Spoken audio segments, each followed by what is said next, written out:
देखिए, देश के प्रधानमंत्री को परेशानी शुरू हो गई जब असदुद्दीन ओवैसी अपने भाषण में भूज में मैंने उन्हीं के एक सांसद श्री वरुण गांधी का डेटा को जनता के सामने रख दिया कि केंद्र सरकार के पास 55 लाख से ज़ायद सैंक्शन पोस्ट के वैकेंसीज है।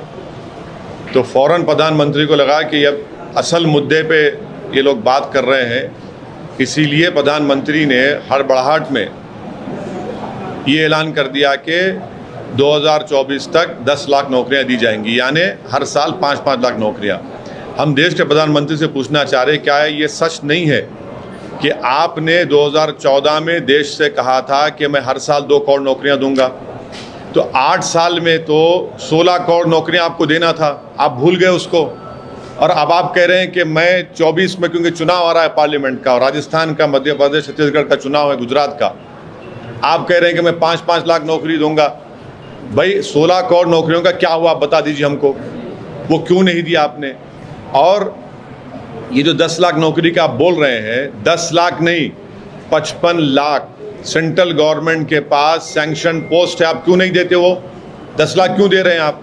और चौथी बात ये है कि 8 साल में आपने तो कॉन्ट्रैक्चुअल अपॉइंटमेंट आपने अपॉइंट किया, जिसको हिंदी में कहते हैं कि संविदा कनन जारी, यानी कोई भी किसी को हायर करेगा, फायर करेगा, कीमतें सरकार की वजह से बढ़ रही है तो उसकी तनख्वाह नहीं बढ़ेगी, माने एक किस्म से स्लेवरी करेगा।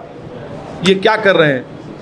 आपने तो कुछ नहीं किया। डॉलर तो अब करीब 79 रुपीज़ हो चुका है।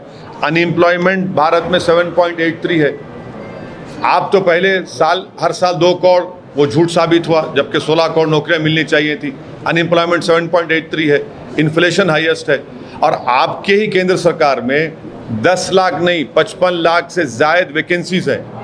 उसको फिल करिए आप, पूरा इन्फ्लेशन को कंट्रोल करिए, उसके और बात ही नहीं होती। और ऐलान कर दिए, क्योंकि अब चुनाव है गुजरात के, फिर उसके बाद दूसरे कर्नाटक है, मध्य प्रदेश, राजस्थान, छत्तीसगढ़ है, फिर 24 में चुनाव है, तो अब कह रहे हैं कि 5-5 लाख देंगे।